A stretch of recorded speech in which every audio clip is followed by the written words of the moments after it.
Liebe Freunde, herzlich willkommen zurück zu unserem Herzenstore öffnen Podcast mit euch, mir und vor allem dir, liebe Biene. Hallo, liebe Benni. So schön, dass wir wieder da sitzen, gemeinsam. Ja, jetzt schon lange keinen Podcast mehr gemacht, gell? Aber es war so viel los und nach dem Festival viel gearbeitet und musste mir auch ein bisschen ausruhen. Genau. Und wir sprechen heute über die Herkunftsfrequenzen. In einem früheren Podcast haben wir über die Entstehung einer Seele gesprochen. Ja, und auch über die Ursprungsnamen. Mhm. Und zu den Ursprungsnamen gehört ja auch die Herkunft. Also die kosmischen Eltern und die Herkunftsfrequenz. Und ich finde es ein schönes Thema. Ja, und viele haben auch gefragt danach. Ja, ne? genau. Genau. Gut, Biene. Die Herkunftsfrequenzen. Wo fangen wir denn da am besten an? Also ich würde erstmal gern was Grundsätzliches erzählen. Das ist so ein bisschen bei den Herkunftsfrequenzen der Astrologie angelehnt. Und man kann einfach so ein bisschen ein Muster erkennen. Und wenn man das jetzt erklärt, können Menschen auch manchmal besser verstehen, warum sie so sind, wie sie sind. Und was auch noch wichtig ist, gleich im Vorfeld zu sagen, wenn ich jetzt über die Herkunftsfrequenzen spreche, das heißt jetzt nicht, dass jeder Mensch genauso ist. Also das ist halt einfach etwas, was oftmals gemeinschaftlich oder als Muster erkannt wird, dass Menschen, die aus der Sternensaat kommen, das und das gemeinsam haben. Oder Menschen, die aus Shekinah kommen, das und das gemeinsam haben. Und ich kann es deshalb auch noch ganz gut beurteilen, weil ich sehr viele Einzeltermine hatte, sehr viel mit Menschen, mit Kunden zu tun hatte, viele Jahre im Einzelnen und auch mit Trainer. Und da ist mir das auch immer wieder aufgefallen. Also manchmal war es sogar so, dass ich schon wusste, ohne dass ich jetzt irgendwie, auch wenn eine fremde Person zu mir kam, ja, ohne dass ich mir einen Lichtkörper angeschaut habe oder ohne dass ich einen Ursprungsnamen wusste, weil die den selber noch gar nicht wusste. Die kam halt einfach zum Channeling oder Privatsitzung oder wie auch immer. Und ich hätte dir danach sagen können, wo die herkommt. Aus welcher Herkunftsfrequenz? Genau, ja. Und du sagtest gerade, das ist auch nichts Festes, weil noch so viele weitere Prägungen mit dazukommen wahrscheinlich, genau, oder? Weil noch weitere Prägungen dazukommen und wie immer es auch natürlich viel daran liegt, wie bist du aufgewachsen, wie bist du erzogen worden, was für ein Leben führst du. Das spielt ja immer überall mit ein. Ja. Dann beginnen wir bei der Sternensaat, oder? Okay. Und wieso bei der Sternensaat? Weil die Sternensaat das größte Energiefeld der Herkunftsfrequenzen ist, wo einfach diese Herkunftsfrequenzen oder diese Energiefelder, ja, also ich sage es immer alles mit menschlichen Worten, das bitte ich auch den Menschen zu verzeihen, aber wenn ich da jetzt anfangen würde, spirituell, das wäre zu schwer zu verstehen für viele Leute, deswegen mache ich es halt ganz menschlich. Lass mich bitte noch mal kurz einfügen, für die ganz neu hier sind. Wir sprechen von energetischen Feldern, also Bereichen im Universum, wo Seelen erschaffen worden sind. Genau, ganz genau, Okay. ganz genau. Und die Sternensaat ist halt das Energiefeld im Universum, was unserem Planeten am nächsten ist. Also was am wenigsten weit entfernt ist. Wenn man jetzt auf Reisen geht, energetisch, würde man zuallererst in das Energiefeld der Sternensaat eintreten. Okay, also es ist nicht räumlich am nächsten dran, sondern energetisch am nächsten dran. Energetisch, ja. Und die Sternensaat ist, also die Menschen, die aus der Sternensaat stammen, haben als Muster fast alle eines gemeinsam: sie sind sehr, sehr sensitiv. Und es ist für mich auch wichtig, ich glaube, ich habe es auch schon mal in einem Podcast erwähnt, es ist ein großer Unterschied, ob jemand sensibel ist oder ob jemand sensitiv ist. Also für mich persönlich und auch für die geistige Welt ist es ein großer Unterschied. Und Sensitivität ist eigentlich eine unglaubliche Fähigkeit, die mit sehr viel Kraft und Stärke verbunden ist, nur leider fühlen das die Menschen oft nicht. Also weil sie die Sensitivität mit etwas in Verbindung bringen, was eher als Schwäche genannt wird. In der Dualität. In der Dualität. Ist es aber nicht. Also ein sensitiver Mensch hat immer also fast immer, Ja, die tolle Eigenschaft, tief fühlen zu können, tief lieben zu können. Die machen alles mit einer großen, großen Tiefe in ihrem Leben. Leider halt auch manchmal in der Dualität. Ja, was dann eben dann oft so als Schwäche dargelegt wird, dass man dann sagt, also in der Dualität, ohne dass man jetzt weiß, woher kommt jemand oder so, dass man sagt, ist die aber sensibel. Oder ist die emotional. Aber wenn man jetzt rein von dieser Herkunft ausgeht, wie die geprägt sind, diese Menschen, dann ist diese sensitiv ihre größte Stärke. Warum sind die so sensitiv? Weil die meisten Töne aufnehmen. Die Töne, die sich im Universum bündeln, müssen ja alle energetischen Felder durchlaufen, bevor sie zu unserem Planeten gebracht werden. Und gebündelt wird es dann alles letztendlich in dem Feld der Sternensaat. Das sind die Verteiler sozusagen. Genau, wie so ein Verteilungssystem. Und deswegen gibt es ja auch oft im Tagessatz oder auch bei einem Schritt, wir überschütten dich mit den Tönen der Sternensaat. Und diese Fähigkeit, die besitzen, tragen sehr viel dazu bei, dass unser Planet so weit ist, wie er überhaupt ist. Weil die auch sehr tief vertrauen können. Also alles, was die machen, ist eigentlich sehr tief. Und möchte ja auch immer beide Seiten ein bisschen so beleuchten, was bei der Sternensaat oder bei den Menschen, die von der Sternensaat kommen, etwas schwierig ist, dass die eine tiefe, tiefe Sehnsucht oft verspüren. Viel mehr als andere. Und das wird in der Dualität sehr oft als Traurigkeit gewertet. Ich kenne Menschen, die aus der Sternensaat kommen, mit denen sprichst du und du sagst wirklich nur irgendeine Kleinigkeit und die können schon in Tränen ausbrechen. Also sehr verletzlich, sehr oftmals in der Dualität traurig, einsam, fühlen sich viele auf diesem Planeten gar nicht wohl, nicht zugehörig. Und es liegt eben alles daran, dass sie ständig mit diesen Tönen so intensiv verbunden sind. Könnte man sagen, dass die Sternensaat, die Seelen aus der Sternensaat, die jüngsten im Universum sind, oder? Nee, die jüngsten würde ich jetzt nicht sagen. Alle Wesen und jeder Mensch, der stammt ja oder hat eine Herkunft.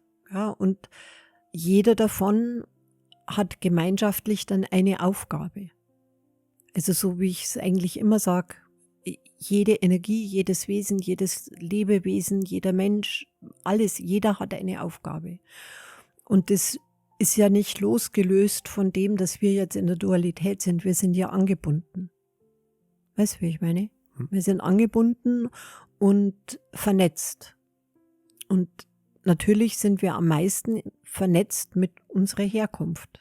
Und da ist es halt einfach so, dass die Sternensaat, wie du es schon sehr schön gesagt hast, das Feld der Sternensaat, das energetische Feld der Sternensaat ist wie so ein Verteilersystem. Und die Aufgabe der Menschen, die aus der Sternensaat entstammen oder dort eben entstanden sind, ist diese Tiefgründigkeit, dieses tiefe Fühlen, diese Sensitivität, also ihre größte Stärke. Okay. Und was bedeutet es, wenn eine Seele aus der Sternensaat in der Dualität erwacht? Wie wirken diese Menschen dann in ihrem vollen Gottespotenzial? Also ich glaube jetzt auch nicht recht viel anders als wie andere, die in der Dualität erwachen. Sie können vielleicht besser verstehen oder fühlen, dass ihre Traurigkeit eine tatsächlich eher eine Sehnsucht ist und sind mehr bereit, sich dem hinzugeben. Also sie tragen etwas zu dieser Gemeinschaft bei, was sehr wichtig ist. Hast du auch mal gesagt, Sie arbeiten gerne in Gruppen? Genau. Zum Beispiel? Ja, genau. Sind Sie auch sehr viel heilerisch unterwegs oder sind Sie eher sozial unterwegs? Das kann man jetzt überhaupt nicht sagen, Benny, weil das sind wieder die speziellen Fähigkeiten. Also die Herkunft ist die Herkunft und die Fähigkeiten sind die Fähigkeiten. Also das heißt ja nicht, weil du jetzt aus Norddeutschland stammst und dort geboren bist, dass du besondere Fähigkeiten des Heilens in dir trägst. Das hättest du auch gehabt, wenn Aber du... vielleicht ein besonderes Frischegefühl. Ja, vielleicht. Aber nee, das hat was mit Fähigkeit zu tun. Okay, gut. Gut. Welche Frequenz möchtest du als nächstes beleuchten? Vielleicht machen wir mal das Gegenteil. Also das Gegenteil der Sternensaat. Das wäre El Shaddai. Das sind Menschen, die, also ich muss immer sagen, in der Regel, gell? Also ich möchte jetzt nicht, dass die Menschen denken, jeder Mensch ist so. Aber viele werden sich da wiederfinden, da bin ich mir sicher.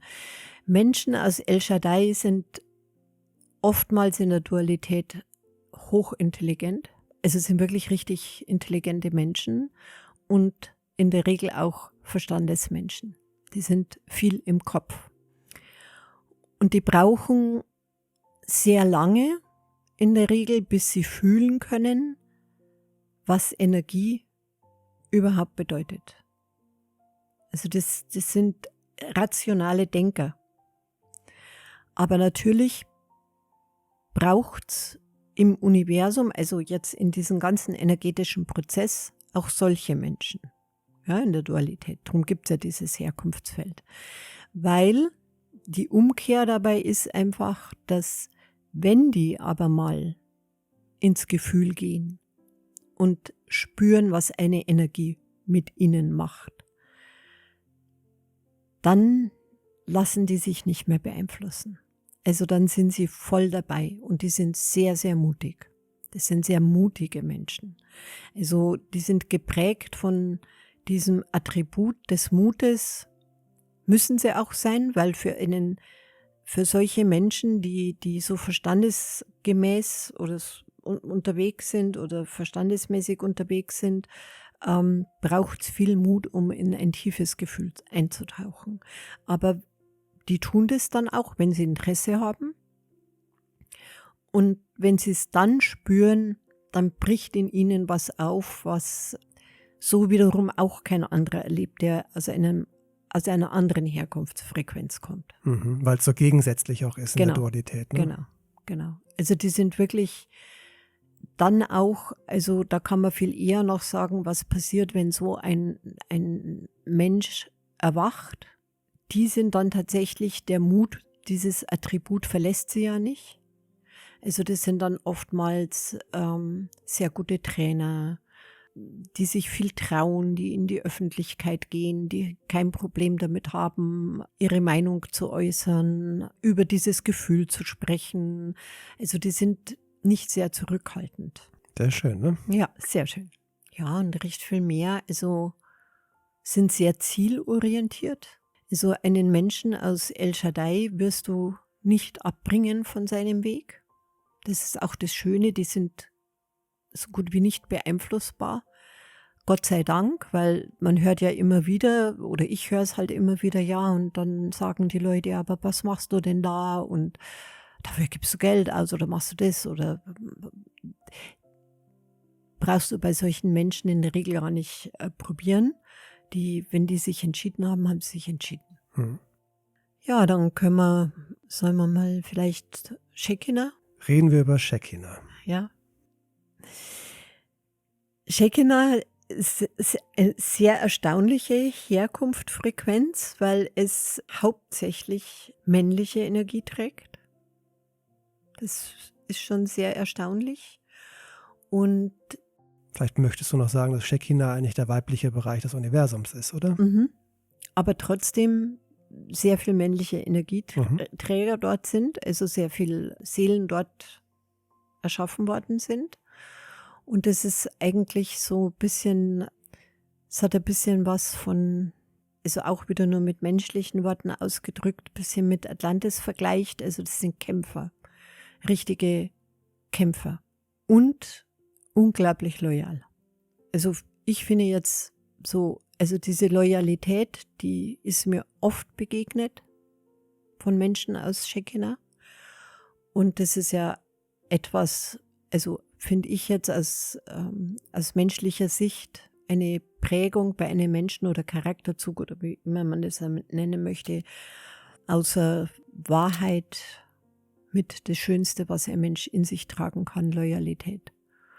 Und das haben die. Mhm. Und die kämpfen auch für einen. Also wenn man sich beschützen lassen möchte oder wenn man jemanden an seiner Seite haben möchte, der für einen kämpft, dann wäre jemand als Shekinah genau der Richtige. Mhm. Also das sind sehr, ja auch mutige, aber eben nicht nur der Mut, sondern da kommt eben auch noch dieser Kampf dazu. Die gehen durch Widerstände, die lassen sich nicht aufhalten. Also die schieben das einfach beiseite.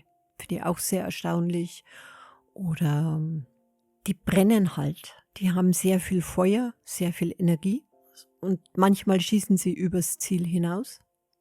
Es passiert auch, dass sie übers Ziel hinausschießen. Aber so grundsätzlich sind es Menschen, die so wirklich das energetische Feuer in sich tragen. Mhm.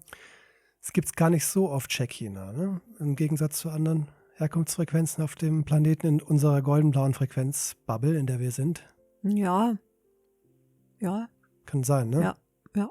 Aber ich habe halt jetzt natürlich auch immer, es ist auch lustig, wenn ich jetzt so über die Herkunftsfelder spreche, gell, kommen mir immer Kunden vor Ich Augen. weiß, ja, ich sehe es schon. Und ich habe bei El Shaddai an jemanden gedacht, ich habe jetzt bei Shekinah an jemanden gedacht und da kann ich es halt wieder absolut bestätigen. Und ich hatte ja mal eine Phase, das ist ja schon ganz lange her, wo ich mich von meinem Geschäftspartner getrennt habe, haben wir ja auch schon mal kurz angesprochen, wo die Leute das gar nicht verstanden haben und dass man sich da trennen kann auf dieser energetischen Ebene. Und die Leute, die tatsächlich so richtig hinter mir gestanden sind, waren ganz viele aus Shekinah. Die es zumindest auch kundgetan haben, oder? Ja. Die einfach dieses Feuer auch hatten. Die wollen dann auch nicht zulassen, weißt? Also die sind sehr, also beharrlich und also so kann ich das beschreiben. Und das Einzige, was man da einfach in der Dualität aufpassen muss, wie bei anderen Sternzeichen, wenn man es jetzt mit dem vergleichen würde, auch, dass die nicht übers Ziel hinausschießen. Mhm.